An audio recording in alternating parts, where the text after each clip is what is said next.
どうもリュウクです。今回紹介するのはこのアディダスの 4NWNL というバックパックです。バッグのレビュー記事で有名なヨーパックさんという方がこのバッグを取り上げていて、僕も気になって買ってみました。最初に見た印象としては結構特殊な構造をとっていて、僕が今まで使ってきたバックパックの中でもあまり見たことがない構造や機能が盛り込まれているので、すごく興味深い製品でした。今回も実際に使ってみて良かった点、気になった点話していこうと思います。それでは行ってみましょう。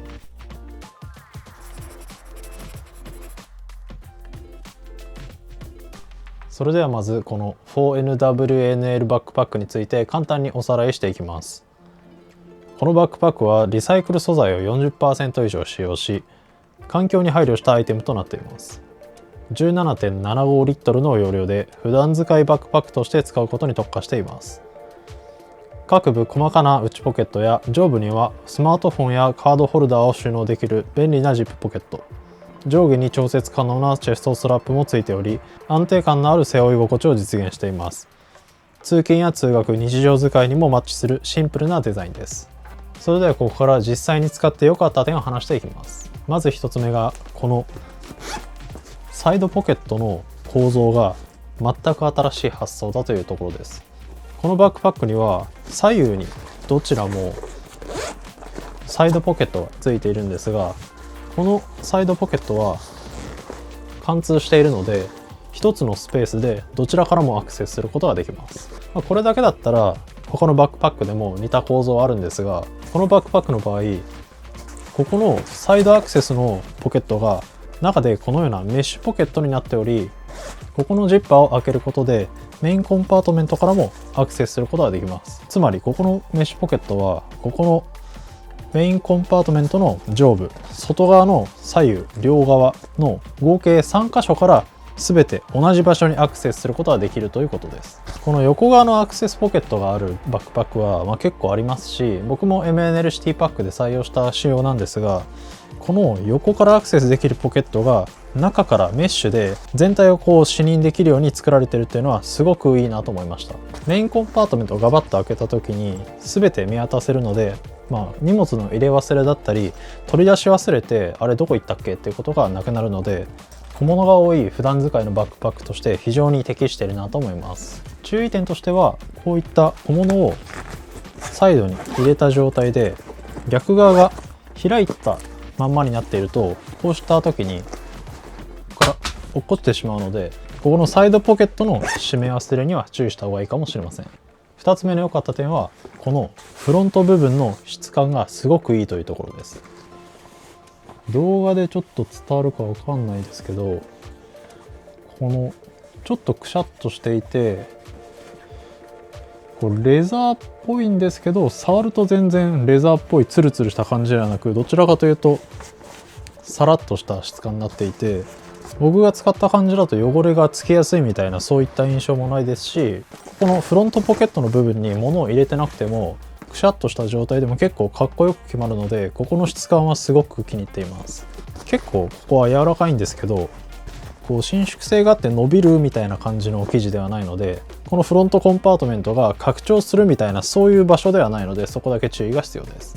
次の良かった点がこのまたフロントポケットについてなんですけど、ここがかなり大容量っていうところです。目安としてはこの無印の S サイズのパッキングキューブが2つ丸々入れてしまっても、無理がないぐらいのスペースになっていて、室内に入った時に暑くて脱いだジャケットなんかを入れるのにすごく適してるなと思います。あとここの表面の素材は結構柔らかくて、伸縮性こそないんですけど結構思うように動いてくれるので、上着とかをここに突っ込む時に結構収納しやすいなと思いました。ちなみにパンパンに詰めた時のシルエットはこんな感じなんですけど、結構かっこいいですよね。次の良かった点がこのショルダーハーネスの柔らかさです。ここのショルダーハーネスは最初買った時一番驚いたんですけど、かなりふわふわで分厚いんですよね。こういうエイブルキャリーのハーネスみたいに硬くてしっかりしてるみたいなタイプではなくて、ふわふわ系のクッションになっているんですけど、この表側のクッション素材と裏側のクッション素材が多分違うものを使っているので、パッと見は結構かっちりしたショルダーハーネスなんですが、背負うとすごい肩に対して優しく触れるので背負っていてめちゃめちゃ心地いいです。あとこのハーネスの表面はここのフロント素材と同じもので覆われているので、こう背負った時の質感というか高級感みたいなのも結構演出されていて気に入っています。あとはここにロードリフターがついてるんですけど、このロードリフターの紐をここに隠すことができるので機能性を担保しながら結構ミニマルにまとまる、こういう工夫がなされていて、ここもすごくいいなと思いました。以上が良かった点です。ここからは使っていて少し気になるなと思った点を話していきます。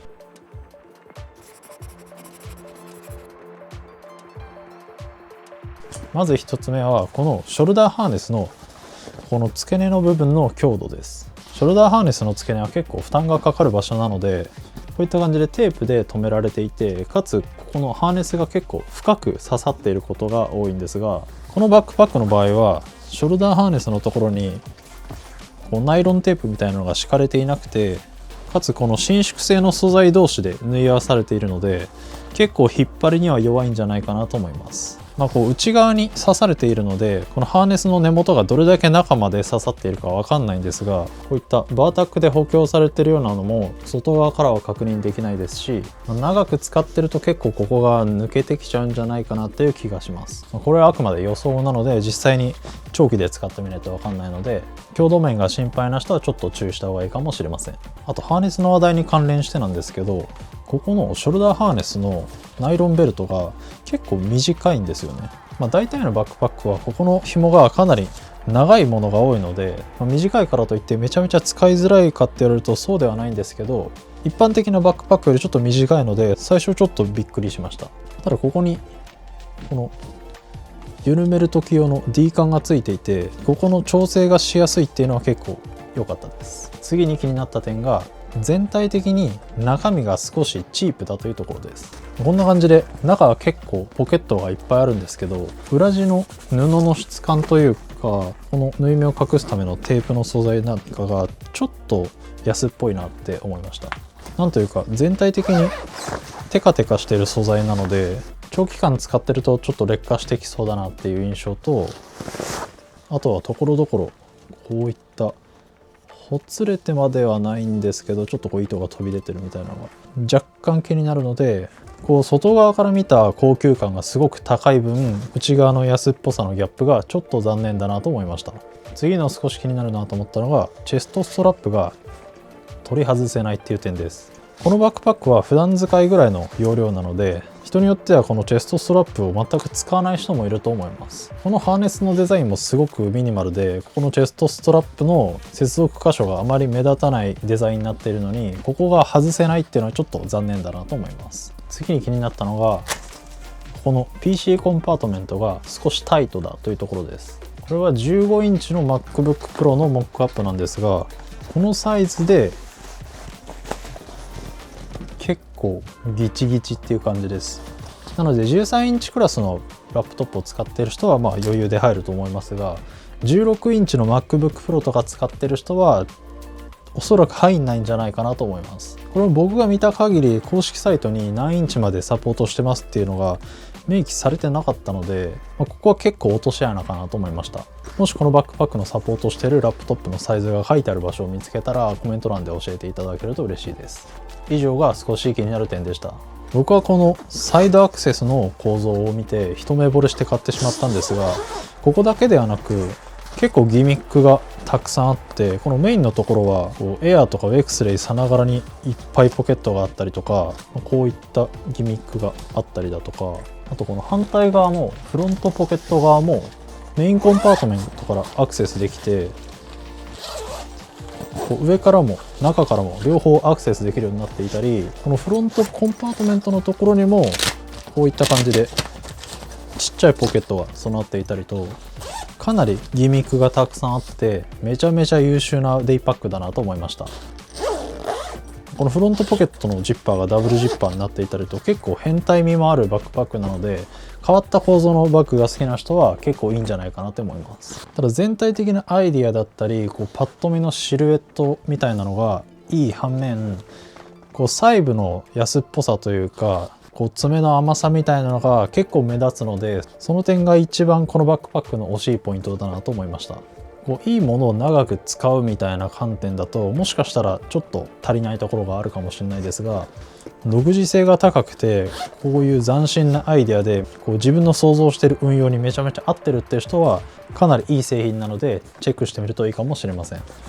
以上になります。こんな感じでこのチャンネルではバッグのレビューや日々に役立つ情報を発信しています。もう一つのチャンネルのイミグラムでは言葉では表現しきれないバッグの魅力を 4K 映像で隅々まで見ることができます。こちらもぜひチェックしてみてください。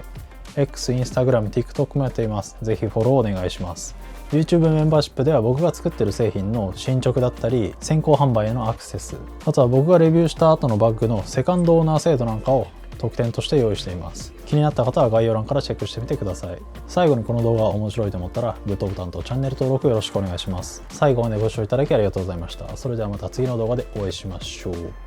バイバイ。